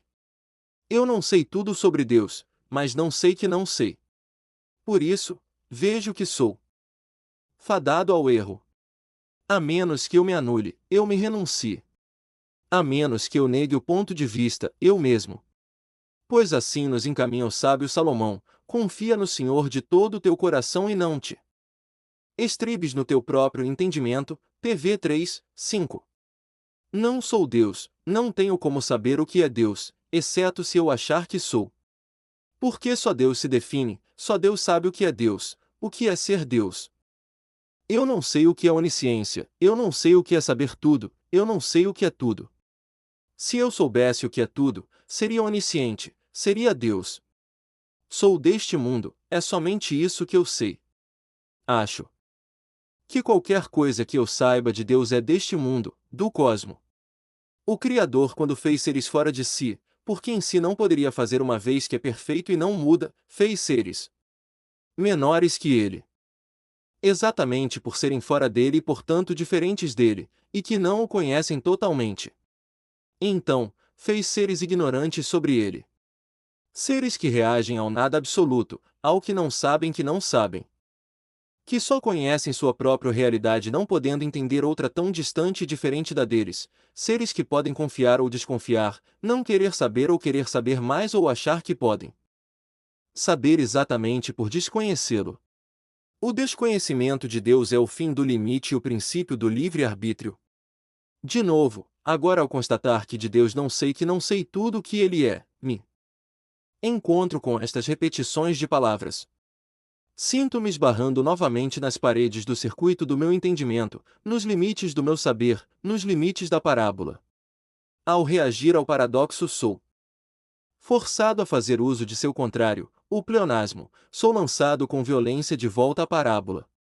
O pleonasmo é o contrário do paradoxo, subir para cima é o contrário de subir para baixo, o que não existe ou não é possível, a menos que eu admita que quem diz isso saiba algo que eu não saiba ou deduza que ele seja menos sabedor do que eu. Ele é usado para desmontar o paradoxo, a meu ver, é a imediata reação ao paradoxo. É a tentativa de corrigi-lo. O pleonasmo é uma repetição de valores, de sinônimos. Agora que vejo que não sei, só sei que estou diante do meu limite, ir além daqui não me dará resposta da além daqui. Acho que eu nunca sairei daqui. Toda mentira, todo erro, toda heresia vem deste lugar, deste nada absoluto, desta nossa ignorância. E diante da ignorância intransponível devemos voltar ou seremos destruídos. Seja qual for a resposta que dermos, que Deus seja isso ou aquilo ou até coisa nenhuma, serão respostas daqui para o que não é daqui, para o que não tem resposta aqui. Deus nos diz que não existe o nada, a proposição de sua existência é a declaração de que eternamente houve e haverá alguma coisa, ele mesmo. Então, o nada é coisa nossa. Dizer que não haja Deus, que ele não é nada é rodar em círculo. Se Deus é a negação do nada, negá-lo o que é, senão a aceitação do nada? Aquele nada que nunca vimos, pois dentro do universo há sempre alguma coisa em todo lugar. O nada é uma xícara de café vazia, a constatação de que houve ou haverá café ali. Se assim não for, eu pergunto: o que essa xícara faz aí? Não sei se dá para perceber. Daí, mas Deus como a negação do nada e a negação de Deus como aceitação do nada significam que ainda, como sempre, estamos rodando em círculo. Parábola, paradoxo, pleonasmo, parábola, paradoxo. Ó, menor e o maior conhecimento de Deus. Quando o homem se viu no mundo, logo se perguntou de onde veio e para onde iria. Para isso entronizou deuses, ergueu religiões e depois passou por cima com a ciência. Se um dia soube destas coisas já não se lembra mais. Quando soube de si e do além de si, logo cogitou o todo e se perguntou do além de tudo. O todo ainda não viu porque não pode ver, mas ao aceitar que tenha visto deduz o nada para sustentar-se como sabedor de tudo. E mente para si mesmo porque não sabe tudo, porém diz que sabe para poder dizer que não haja o além. Ao aceitar a ideia de Deus, o além de tudo, o mais que tudo, por menor que seja sua ideia de tudo, aceita também que o que não sabe é tudo, pois o mínimo conhecimento de Deus é sua ausência, é a ausência de Deus. Ó homem ao ver-se no mundo, ao saber de si e além de si, ou seja, o outro, imagina Deus, o primeiro eu, o último outro, o além de tudo que possa imaginar que haja, até mesmo da própria ideia de Deus. Que tenha, dificilmente se livrará disso para saber do verdadeiro. O que quero dizer é que não há desconhecimento de Deus. Não existe para o homem racional a nulidade do conhecimento de Deus. A própria negação de Deus parte de sua aceitação, a negação existe a partir da afirmação. Não há negação sobre o que não foi afirmado, sobre o que sequer foi cogitado. A própria natureza, a moral e toda a realidade humana impele o homem a cogitar o além de tudo, para que tudo tenha sentido porque o homem não vive sem sentido. Os animais não creem em Deus porque eles não têm consciência de si. Do além disso, não quero me meter em assuntos alheios, mas os animais possuem sim muita consciência da realidade obviamente, em diferentes níveis de acordo com a espécie, entretanto o nível de consciência da realidade que o ser humano possui é muito superior, obviamente. O que quero dizer é que só o homem possui inteligência e pessoalidade. Se pensarmos o contrário disso, estaremos entregues a todo tipo de besteiras e bestialidades, ao ponto de, no fim, não sabermos mais qual é a besta. A animalidade é a nulidade do conhecimento de Deus. Se estivermos evoluindo, então Deus é um passo evolucionário, mas se deixarmos de crer em Deus, da humanidade regredimos à animalidade. Eu mesmo não creio na evolução, para mim e quem crê comigo, o homem está regredindo, está, na verdade, numa má definição, numa definição errada. Portanto, não há ninguém em juízo perfeito que não cogite primeiro Deus, seja lá o que queira dizer com isso, já que Deus não é uma marca patenteada. O que eu defendo é que em todo homem há um ascenso, ou melhor, um desejo pelo divino, o qual todo homem buscará saciar. Dizendo que seja isso ou aquilo ou até mesmo nada, mas sempre usando como referência a si mesmo. Porque ao adquirir consciência de si distinguiu-se do outro e do resto supondo haver um eu como o dele, só que diferente do dele sendo anterior às coisas que ele faz, anterior a tudo por ser criador de tudo. Ao descobrir que cada outro é um eu além de si logo aceita outro eu além de tudo. Mesmo que depois tenha que responder às questões que surgem deste pouco saber. Daí virão os muitos deuses espíritos e qualquer coisa que pense que exista para explicar tudo isso. Na verdade, para explicar a si mesmo. A inteligência, a pessoalidade e a consciência da alteridade fará o homem propor deuses. Não existe a nulidade do conhecimento de Deus no homem, mas existe o mínimo. Este mínimo conhecimento de Deus é natural, já faz parte, desde que o homem se veja como homem, da realidade do homem, na relação com o outro. Isso é de onde, cogito eu, sai todo o anseio do homem e obviamente toda a crença, toda a religiosidade humana. Esse mínimo não é bem um saber, é um não saber. É a percepção da ausência, a percepção da xícara vazia que, seja lá para o que sirva, para alguma coisa serve, do contrário não existiria. As suposições do porquê da existência de qualquer coisa são muitas, assim como muitas são as crenças dos homens. Estamos tentando descobrir o que vai ser servido nesta xícara. Só gostaria de salientar que a xícara da qual falo não é uma metáfora do mundo, do cosmo, a xícara é o próprio homem. Porque o mundo sem o homem não possuiria sentido algum, não precisaria de explicação, porque não haveria quem a inquirisse. Neste mundo faria sentido a inexistência de Deus, só não haveria quem cogitasse esse sentido. Acho que se não houvesse homem no mundo, não faria realmente sentido a existência de Deus, porém havendo Deus, há homem. Se não houvesse homem no cosmo ninguém cogitaria Deus. Se não houvesse quem cogitasse Deus, Deus não criaria o cosmo. Alguém que não bebe chá nem café não tem exatamente porquê de Ter xícaras em casa. Todas as religiões são tentativas de tapar o buraco, de saciar a ausência, e por sermos homens, por que não dizer, a carência? São só a tentativa de responder à pergunta que nosso olho no cosmo nos faz. Isso é o que chamo de menor conhecimento de Deus. Creio que este mínimo seja prejudicial ao homem se o homem estacionar nele. Isso porque é falta e a falta não é boa. Se a carência não for saciada, nunca será boa. Creio que é dessa carência que surgem o bem e o mal do homem. É por não saber de Deus que o homem busca Deus ou pensa que já sabe. Se busca sempre, havendo Deus, terá resposta e isso é bom. Se acha que já sabe, havendo Deus, se engana, e isso é mal. Se não houver Deus, qualquer que seja o caminho será ruim. A ausência de Deus é sempre ruim. O mínimo de Deus é sua ausência e isso não é bom. Mas, há o maior conhecimento de Deus? O maior conhecimento de Deus é uma ilusão, ninguém sabe o suficiente sobre Deus para o que quer que seja. Vejo muitos caindo diante disso, diante da constatação. Saber pouco de Deus é quase nada, quase uma negação.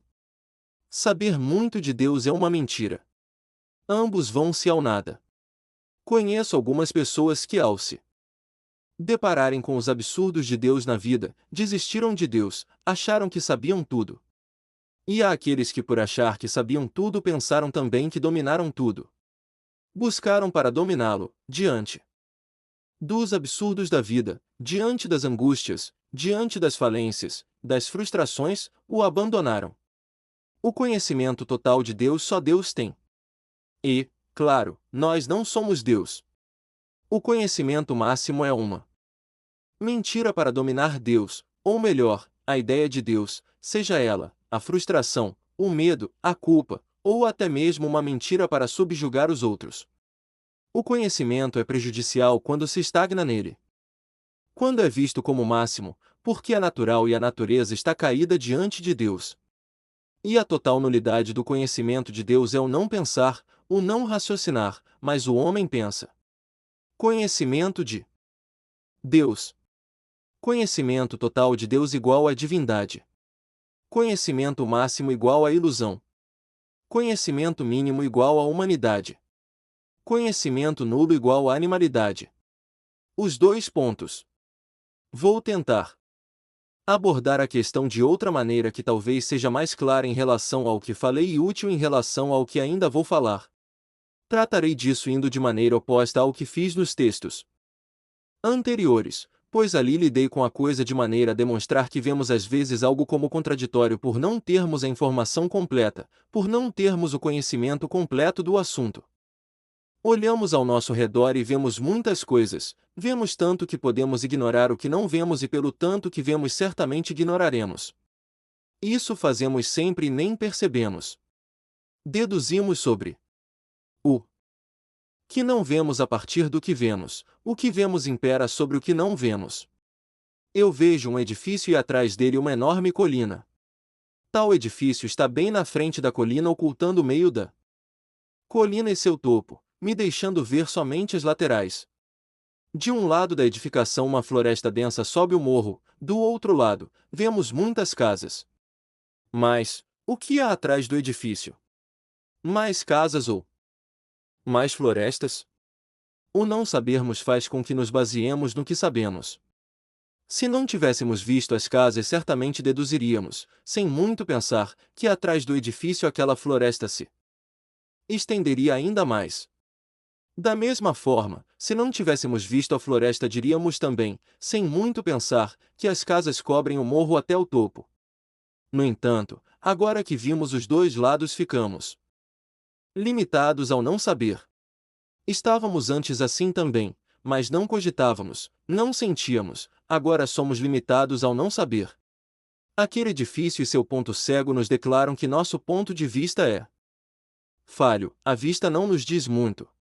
Ali está o que nós não conhecemos e nem podemos conhecer, a menos que abandonemos nossos pontos de vista.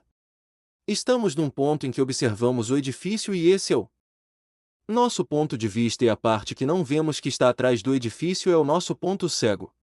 Agora vamos jogar isso para geral, pois isso é muito amplo com relação ao conhecimento humano e entender que é assim que tudo acontece. Nós temos uma perspectiva e dentro desta perspectiva existe aquilo que não percebemos, ou seja, o ponto de vista e o ponto cego. Eu vejo ambos como opostos. Mas sei que o ponto cego vem do ponto de vista. O que está atrás do edifício só é desconhecido para mim, porque eu estou à frente do edifício. Então, meu ponto de vista criou o ponto cego. No entanto, o ponto de vista cria o ponto cego e ao mesmo tempo tenta eliminá-lo, baseado na vista. Por que baseados no que já vimos, ou seja, que pela vista, que é também produto de ponto de vista. Deduzimos o que há oculto no ponto cego. Ou há casas ou há mais floresta atrás daquele prédio. O ponto de vista tenta desmontar o ponto cego, o que se vê tenta definir o que não se vê, mesmo que não tenha condições para isso, uma vez que atrás daquele edifício pode haver qualquer coisa. Aliás, a quantidade de coisas que pode haver ali é de certa forma infindavelmente maior do que as duas opções que o ponto de vista oferece. Mas o ponto de vista em nossa mente fará uso de, digamos, uma alegação bem mais poderosa para manter-se nas duas opções do que a infindável quantidade de opções a ela. A alegação da qual falo é a memória. Até porque a mente parece sempre buscar simplificar as informações que chegam até nós. O constante pensar que identifico nesta metáfora como o ponto de vista puxa para fora de nossa memória o material necessário para deduzir o que esteja oculto de nós. O que conhecemos usamos para definir o que não conhecemos. É um método do conhecimento humano, da aquisição de conhecimento, de toda a ciência, descobrir como funciona, depois comparar com os similares e deduzir como estes últimos funcionam.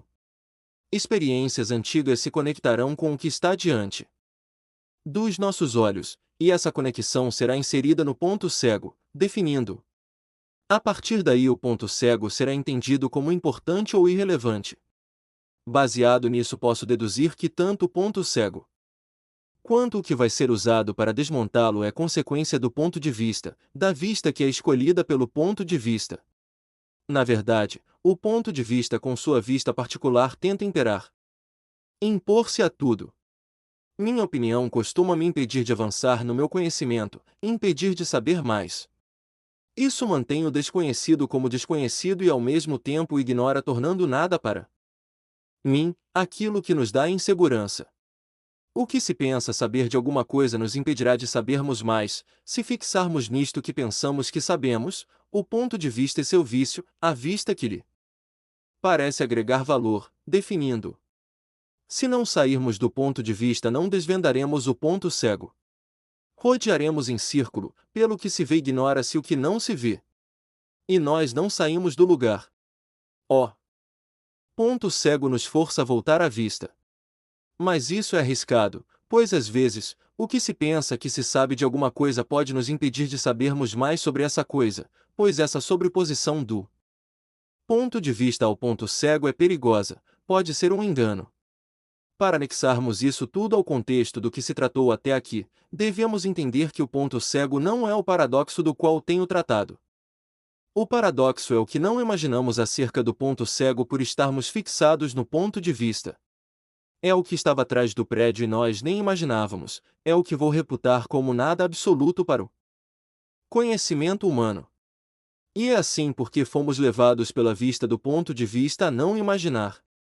Na verdade, em termos do que estou realmente tratando, o paradoxo é produto do fato de que não podemos imaginar. Tremenda coisa é a mente humana, pois pode dar nome ao paradoxo mesmo não o podendo desenhar. Não há imagem para o círculo quadrado. Já o pleonasmo seria a fuga do ponto cego, a tentativa de desmontá-lo ou de ignorá-lo, é a volta à vista que valoriza o ponto de vista, a nova informação que está chegando até nós. O problema todo ocorre quando no ponto cego se esconde algo do qual a vista não deu pista. O que eu chamei de paradoxo. Atribuindo isso a Deus posso e vou dizer que Deus é o ponto cego, na verdade, o ponto cego por excelência. Ele é aquele que é sempre o ponto cego, ó, incognoscível.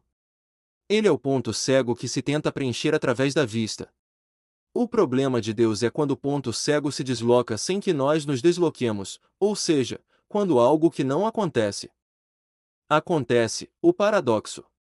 A Bíblia atesta isso, pois Paulo diz que Deus habita na luz inacessível, onde nenhum homem jamais chegou, e Timóteo 6:16.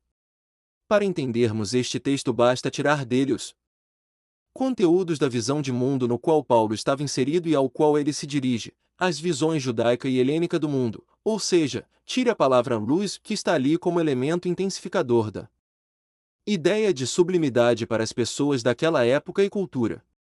Depois, tire as palavras que representem simplesmente a visão humana da realidade a qual o homem há de atribuir a qualquer entidade por não conhecer outra realidade senão a própria, sem levar em conta que esta entidade possa ter uma realidade totalmente diferente da sua.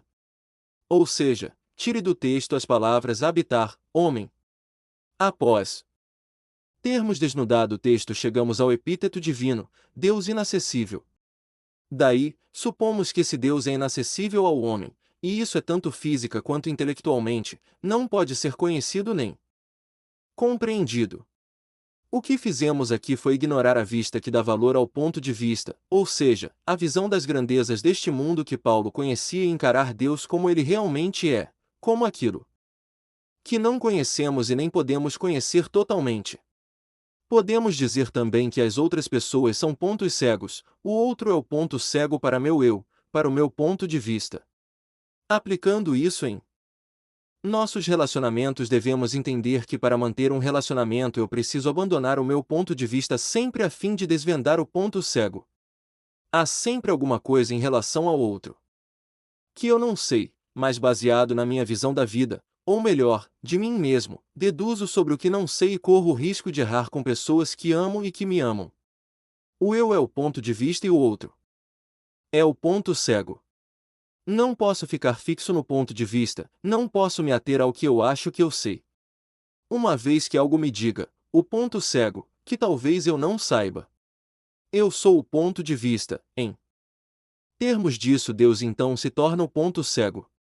Digo que o ponto cego é o oposto do ponto de vista, porque tudo que está à vista está para quem vê, mas o ponto cego não está para quem vê e Deus só pode ser crido, jamais entendido, visto, alcançado. E sendo eu, o meu ponto de vista, porque é de minhas experiências que me formaram que tiro a ideia para supor sobre o que não sei e Deus sendo o meu ponto cego, devo me abandonar para poder alcançá-lo. Do contrário, o ponto de vista com sua vista que lhe agrega valor tentará se impor ao ponto cego, o eu tentará ser Deus. Deus é o ponto cego do ego. Baseando-me em mim mesmo, não conheço e nem posso conhecer Deus. Deus é o ponto cego, ele sempre esteve no mesmo lugar, na mesma lacuna. Quando o homem definia o universo como céus e terra, Deus estava no céu. Quando o homem passou a entender desde as menores partículas até os grandiosos corpos celestes, Deus passou a ser uma entidade de além do cosmo. Na verdade, Deus sempre esteve no mesmo lugar e nós ainda não sabemos onde. Ele de fato está no desconhecido, no ponto cego. Nunca houve mudança em Deus ou naquilo que se diz de Deus. O que mudou foi o lugar onde se pôs o desconhecido. O que realmente mudou foi que o homem passou a conhecer mais do seu mundo e descobriu que Deus não mora no seu mundo. Deus está fora de uma forma que dizer fora é, sem querer, inclui-lo dentro, vê-lo como se estivesse dentro. Lugar é coisa do cosmo, Deus não está em lugar nenhum. Sejamos práticos, Deus é o incógnito absoluto, a única coisa verdadeiramente desconhecida. Pois nada ao homem é negado conhecer, exceto Deus em tudo o que ele é. Se Deus existe, então eu não existo. Se eu existo, Deus não existe. Se eu existo e certamente existo, Deus faz outra coisa que eu não sei. Se Deus existe, eu não sei o que estou fazendo aqui. Dizem que tudo que existe é provável. E certamente é, observando os liames entre as coisas deste nosso universo. Mas Deus não é provável. Nada de sua natureza é provável, nem que existe nem que não existe. Isso porque Deus não existe, Deus não é do cosmo. A ele não se ligam os liames deste nosso mundo. Deus não se relaciona com o universo da mesma forma como as coisas do universo se relacionam entre si. Não há essa relação dentro do universo. Sua natureza está oculta de nós. Ele é sempre o ponto cego. Fisicamente, ou seja, no universo não há prova de que Deus exista. Todas as provas são do tamanho de universo e não do tamanho de Deus. Pode-se dizer que Deus fez o universo ou muitas coisas. Fizeram, até as que não existem. Porque Deus não é do universo, ele é outra coisa. Se Deus fizer um milagre, o homem poderá dizer que é qualquer outra coisa. Pois qualquer manifestação física é pequena demais para ser Deus, é cósmica demais. Qualquer sinal de Deus poderá ser refutado, rejeitado, ignorado. Para esse fim ressuscitariam até mitos mortos de reais religiões. Os fariseus, diante da constatação de que Jesus realmente fazia milagres, os atribuíram a Beelzebu para não dizer que foi Deus. Eles preferiram chamar o Espírito Santo de espírito imundo, coisa amedrontadora até de si escrever, a aceitarem que Deus ainda fazia milagres, que estava vivo, que existia fora de suas cabeças. Atribuíram a um ídolo antigo poderes mágicos que nunca se viu demônio algum ter para explicar as coisas estranhas que viam, só porque Jesus não era um deles. Isso de tentar pôr sobre o desconhecido aquilo que se conhece, impor à vista ao ponto cego que é o método de aquisição de conhecimento que o homem usa naturalmente não funciona com Deus, pois ele é de fora do universo e o conhecimento do homem é de dentro do universo. O raciocínio é só mais um dos inumeráveis processos que ocorrem dentro do universo. Tudo o que dizemos que sabemos de sua natureza e poder, na verdade, não sabemos, só dizemos que sabemos. Esse método de reconhecimento da realidade não se aplica a Deus, pois ele existe fora de nossa realidade.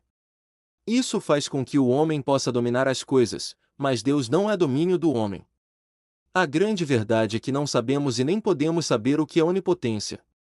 Eternidade, infinidade, perfeição, nada disso existe no universo e mesmo que existisse, se pensarmos bem, o homem não teria como saber. Lógico, o homem não sabe o que é tudo para saber o que é poder. Fazer tudo, não existe para sempre saber que algo assim existe, não pode ir até o fim de algo sem fim para defini-lo, não tem um modelo para comparar e dizer o que é perfeito. A única coisa que podemos conhecer de Deus é sua moral, seu caráter, que também não vemos no universo, vemos no lugar onde não se procura comumente. Nem eu nem ninguém pode provar que Deus exista para alguém. Jesus, o Deus conosco e seus milagres provaram que Deus existe?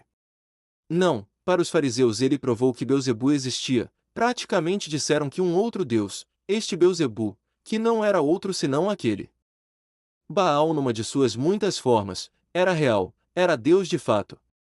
Depois de tanto tempo Baal acordou do sono que dormia desde os tempos de Elias e se provou mais Deus do que o Deus dos fariseus. E pior, ainda era bondoso, porque Jesus em todos os seus milagres nunca fez o que era mal, somente o bem, mesmo que os fariseus o acusassem de ser Satanás. Nós estamos sempre correndo atrás de uma certeza. Mas sempre encontramos uma escolha, um querer ou um não querer. Porque eu sempre posso me negar a ser amigo de quem eu quiser, mesmo que eu o conheça, pois não conheço tudo do outro. Dizer que conheço é no mínimo um atrevimento, um preconceito meu, é a sobreposição do ponto de vista e sua vista ao ponto cego. Posso dizer que alguém é o que não é baseado naquilo que acho que seja, naquilo que só posso pensar que seja, porque é só isso que sei. O meu ponto cego me fará ignorante e me dará escolha. Deus não é um livro aberto, o que me dá o livre-arbítrio. A minha ignorância me faz pensar tantas coisas, me dá o direito enganoso de pensar o que eu quiser, mas somente o que eu sei pensar. Eu só não tenho direito de escolha em relação a mim mesmo. Essa liberdade que tenho em relação ao que não conheço é um direito que só existe na minha cabeça, onde a ignorância e o conhecimento realmente existem, embora na maior parte das vezes a ignorância seja ignorada. O que eu não sei nem se cogita, nem passa pela minha cabeça. Acredito que se eu penso fora do que eu sei pensar é porque algo fora de mim me levou a isso. Porque é assim que se expande minha consciência, meu pensar. Então, logo tudo será parte dele, do meu pensar. Sendo Deus tão distante, mas pessoal, então posso dizer que somente ele se prova, só ele se revela.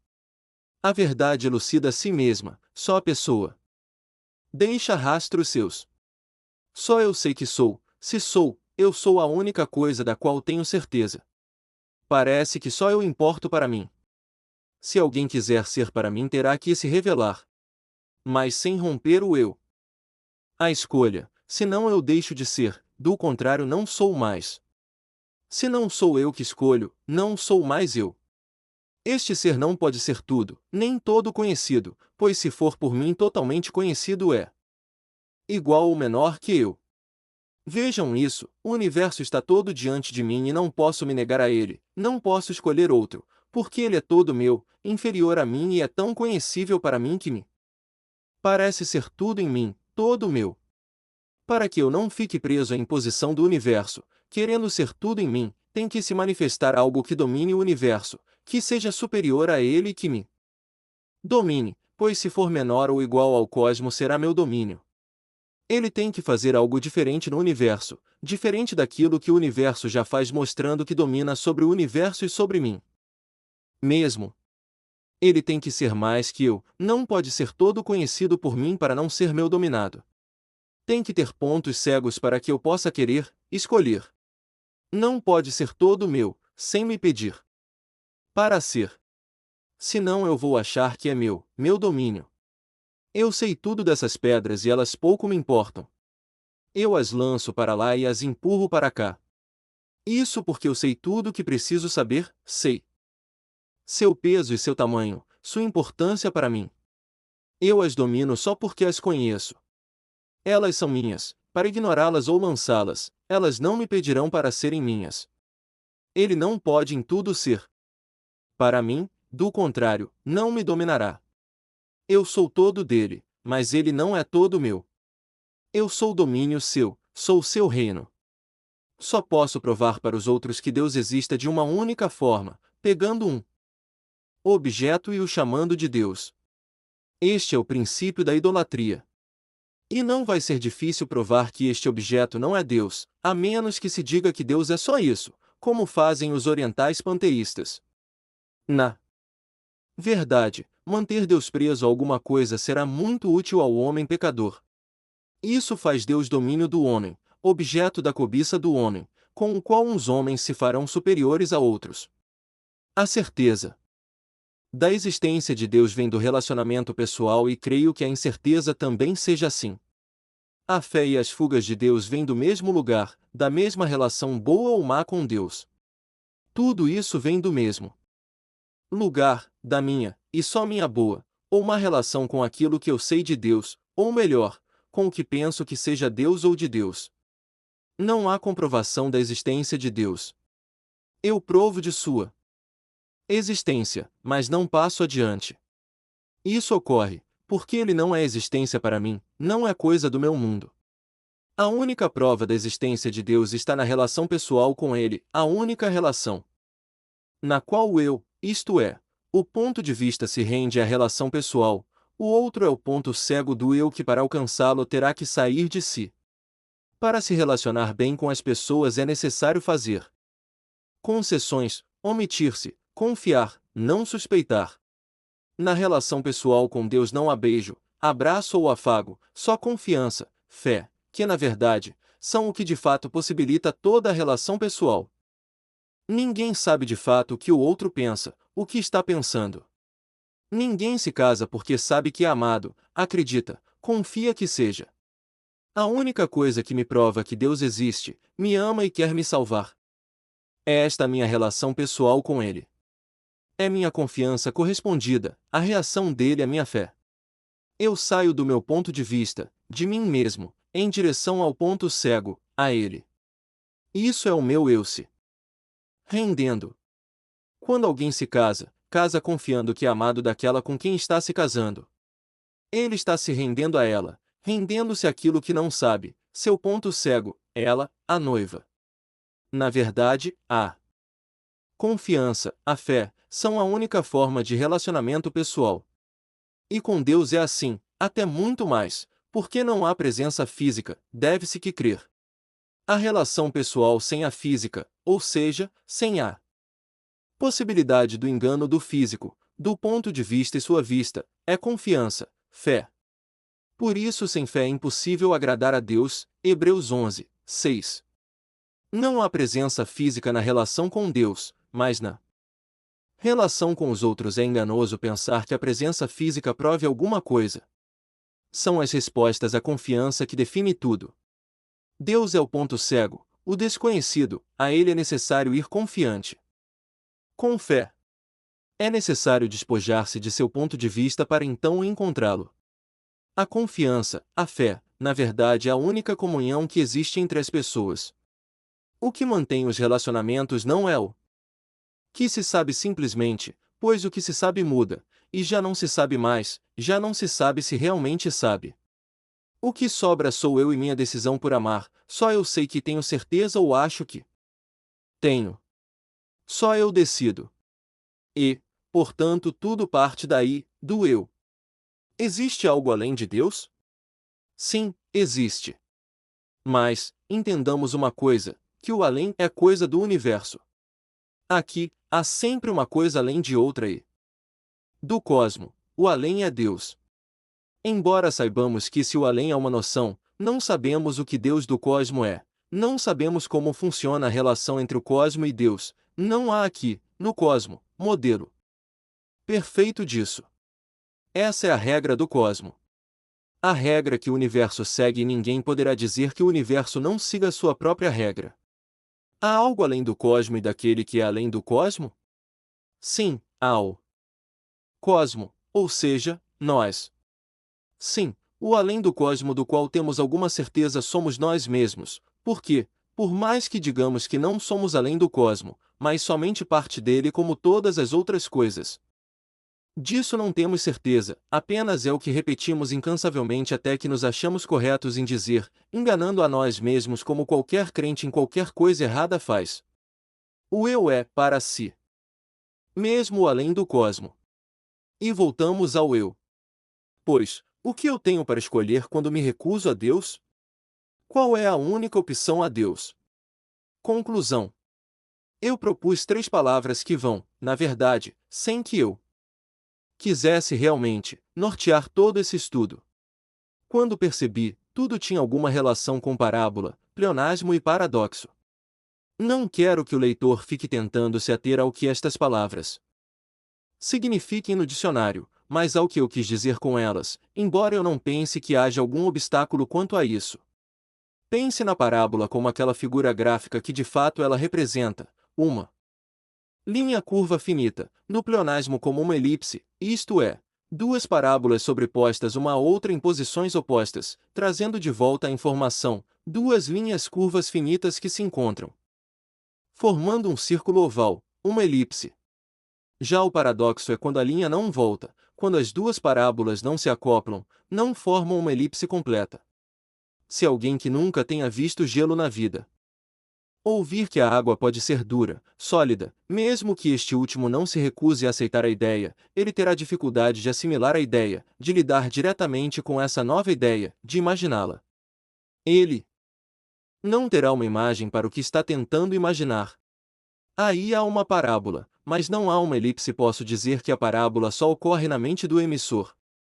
Foi feita uma comparação, mas o receptor da comparação não a aceitou como verdade, não completou a elipse. Houve uma codificação, mas não a adequada de codificação. Água ele conhece, mas água e dura numa mesma ideia não. Para ele não há sentido algum na água dura, mesmo que ele aceite, mesmo que acredite. A água sempre líquida, sempre mole, para ele é a realidade. Não há outra realidade para a água. Ele só tem essa imagem na mente. A água dura é um paradoxo para ele, que para ele refutar terá que reafirmar a realidade que conhece, a única realidade da água que conhece, seu estado líquido. A isso chamei de pleonasmo, a imagem. que ele sempre tem na sua mente da água, chamei de parábola, a qual ele usará sempre que se deparar com a palavra água. O paradoxo é quando o que ele conhece da água não bate com uma nova informação que lhe está chegando à mente. Mas veja bem que tanto quem faz a parábola quanto quem faz o paradoxo farão o pleonasmo para se defender a ideia, digamos assim. O pleonasmo e o paradoxo são opostos entre si, no caso, água mole, água dura, subir para cima, subir para baixo. Porque o paradoxo é o resultado da tentativa de escapar da parábola, do pensamento parabólico, fugir de sóci. Assimilar o similar e o pleonasmo é o movimento de volta, é a frustração com a impossibilidade de escapar o circuito. Água dura, disse alguém tentando tirar o outro do círculo fechado ao definir o gelo, o qual aquele outro não conhece. A água é mole, sempre mole, diz o outro, voltando-se para o círculo. Isso é tal que os gregos chamavam de prata líquido mercúrio com a palavra hidrargirou, que basicamente significa água de prata, isso porque a água é um sinônimo universal de liquidez por conta de sua abundância nesse estado. Ambos fazem pleonasmo, um dizendo que a água é líquida, o que é para ele, e o outro que o gelo é a água, o que é para ele mesmo. Todo milagre que Deus faz, para nós, é um paradoxo, o cego que enxerga, o paralítico que anda, o cordeiro que foi morte e reviveu. A tudo isso, tanto nós que cremos quanto os que não creem responderão com um pleonasmo, o que só é para si mesmo. Dirá o incréu que cego não enxerga, que paralítico não anda e que a morte é o fim da vida. Tudo o que sabemos é ideia, na verdade, então, tudo o que dizemos que sabemos é ideia. O conhecimento que chega até nós é incompleto, na verdade, ele é completo no que nós podemos receber dele. Há um resto que não sabemos, que não podemos saber. Se olhamos uma parte de uma coisa, sempre há a parte de trás, a parte de dentro e tantas outras partes que estão ocultas de nós. As quais deduzimos como são, baseados nas evidências que estão diante de nós, a parte que vemos unida às experiências que já tivemos com coisas similares. É dessa relação que vêm os acertos e os enganos nas práticas de qualquer atividade humana. Por isso penso que esse conceito seja simples, pois qualquer pessoa poderá atestá-lo. O acerto vem de assemelhar coisas que são realmente semelhantes e o erro vem de assemelhar o que não é totalmente semelhante. Parece fácil, mas o problema está no que não se sabe, nas partes ocultas, aquilo que não se pensa, que não nos é lógico, o que gera o paradoxo. A minha busca não é para entender como se capta informações, mas como nós completamos as informações, que nos pareçam incompletas. É o pleonasmo diante do paradoxo, a volta à parábola. A coisa que está diante de nós é o que vemos e mais um tanto e a reação que temos a tal coisa vem do que vemos e mais outro tanto. E esse último tanto, o que é? O primeiro é o que está oculto de nós, o que estava fora de nossa visão, o ponto cego. Mas o último? Esse vem de dentro de nós, é a nossa noção ou relação com uma coisa semelhante à que agora está diante de nós. É a junção do que vemos com o que já sabemos que usamos para definir o ponto cego. O desconhecido está sempre tentando nos dominar, então, arrumamos um jeito de dominá-lo. Ignoramos, dizemos que ele não existe, mesmo assim continuamos correndo o risco de nos enganarmos, de sermos dominados, de errar. O erro é a constatação de que o desconhecido sempre nos dominará. Dizer que o desconhecido não existe é dizer que sabemos tudo. E isso sim, não existe. Agora vamos observar isso em relação a Deus, porque de fato Deus é de fora do universo, portanto transcendente, diferente de tudo que nós conhecemos ou achamos que conhecemos. Se assim ele é, nós não o podemos conhecer, se ele é tão diferente assim, nós jamais o poderíamos sequer cogitar, sequer saberíamos sobre ele. Mas, sabemos. Então há dele alguma coisa em nós. Diz a Bíblia ele ter nos feito conforme sua imagem.